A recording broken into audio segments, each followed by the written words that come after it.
So that's my general guide to Vyse. So in this guide, I want to try and set you up for success on both attack and defense using the general premise of Vyse's abilities.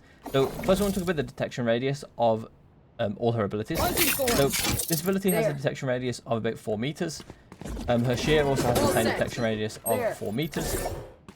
So yeah, just be 4 meters. I can't get the right ping. There you go. 4 meters. And the Arcros has a detection radius of about 10 to 12 meters. So about here is where you'll start to get detected. Where it will start to get detected. Retrieving thorns activated. So, and also her ult has the same radius as the sound like ring. So if they make sound, they will get detected by it basically, right? They will get hit by it. That's what I mean. So how do we use this information to be effective in rounds, right? So I'm going to talk about defense first. I'm going to specifically target B long because I think it's the most easiest place to like explain the kind of premises of these abilities, like the general use cases of these abilities. I will talk about hookah a tiny bit, but not too much.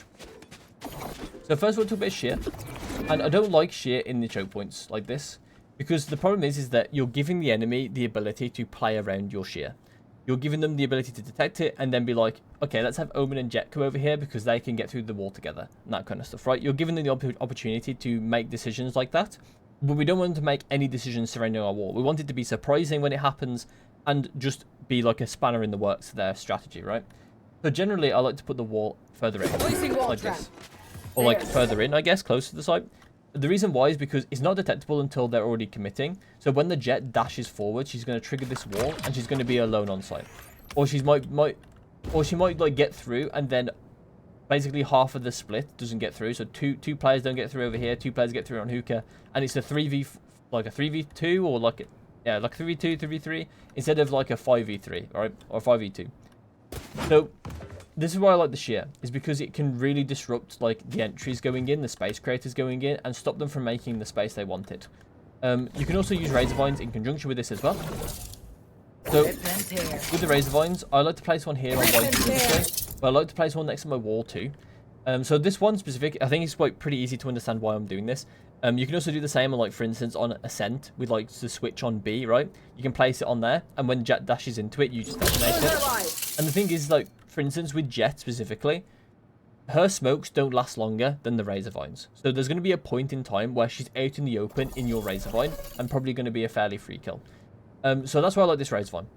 The other razor vine next to the wall, I don't actually press this until the wall has gone down rather than up. The reason why is because when the wall goes up, usually it's going to be a Jet dashing in, a Raze satcheling in or something. And they're not going to care about this razor vine going off behind them. They're going to care about the razor vine going off in front of them. So instead of like just using this one as well, I'm going to wait till the wall goes down. And when the wall goes down, this will further delay the enemies from coming out. Ideally, you want it to be a bit further to the right on this one specifically. But yeah, the point is that it's going to delay the enemies from coming out after the wall goes down. You're going to use this on other maps as well. So with the Arcros can go pretty much anywhere as long as it's away from the choke point, about 10 to 12 meters. Because at that point, it won't be detectable. So you can put it basically anywhere on the wall. It's very similar to Breach Flash in the way that you want to try and mix it up. You can't mix up the timing of the flash, so you have to mix up the position of the flash. That's kind of like the way Breach sees it, and that's the way that Vyse is going to see it as well. So you need to mix up the position of the flash. Ideally, different places on the back wall, or you can place it in positions like this one, like that. Or you can place it in positions like this over here. And one that I like, which can be interesting, it's not exactly good, but it's interesting at least, and may have some application as well, is over here, which hopefully you'll place better than me. There you go. Here, so it won't actually be detected unless they're right under it, at which point they won't be looking at it.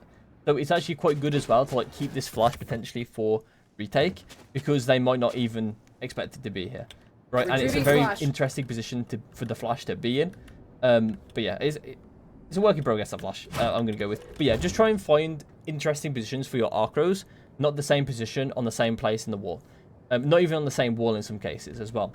You need to mix up the position to actually be effective sometimes. With the ult, you generally just want to use it to sort of stop them from coming into site, basically. When they start to go in, that's when you press the ult. And that's when Jet dashed in is going to have just a classic or a shorty, right? And the same with like other people that are going to come into site. You're all about really good delay and like site locking down. you're really, really good at like stopping the enemies from getting into the site and attacking you, or at least attacking you with an advantage. You usually get the advantage when you're getting attacked into. And that's kind of the general premise with defense. I'm going to talk about some stuff for attack. The one thing for attack I quickly want to mention is that cross mapping with the Razor Vine can be effective. So things like this can be effective, very similar to the way that Viper applies her mollies on Bind. This can be effective.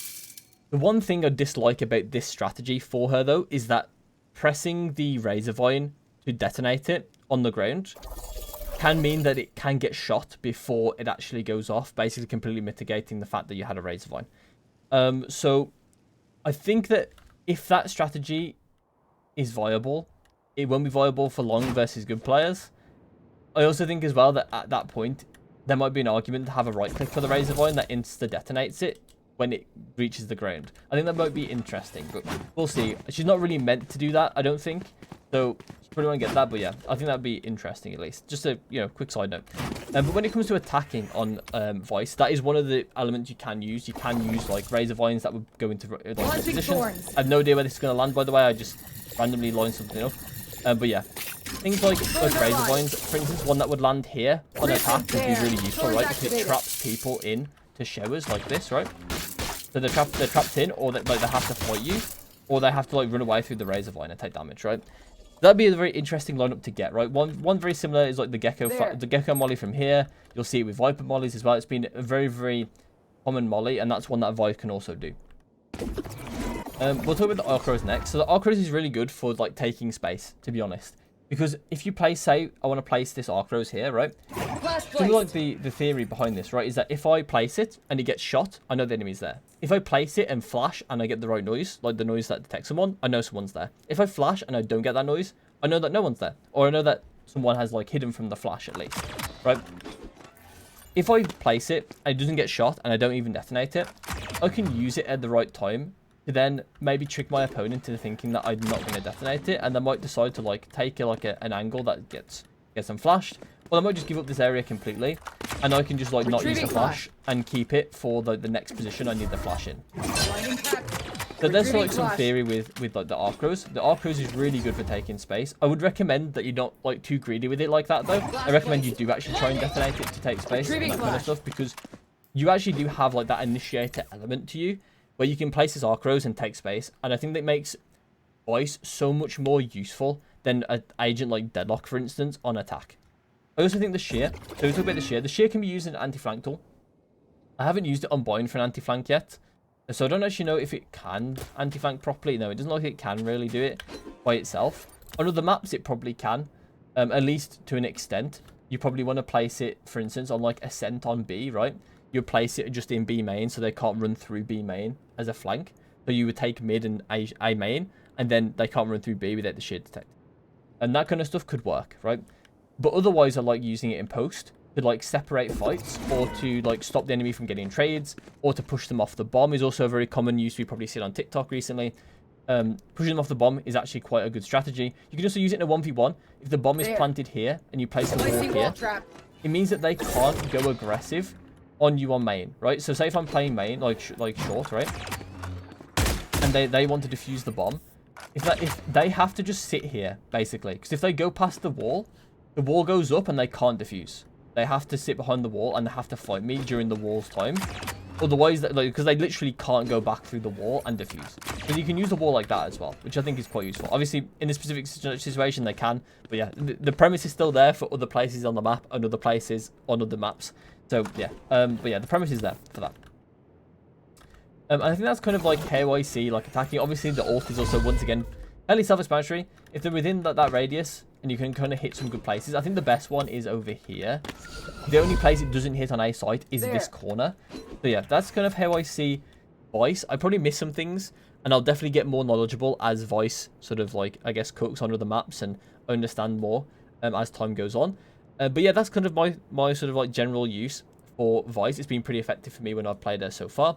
And I hope you enjoyed. And if you have any like comments, like if you think that I've done something wrong, or if you have some other ideas about Vyse, I would love to hear about them in the comments. So yeah, that's it for my guide. I hope you enjoyed, and I'll see you in my next one.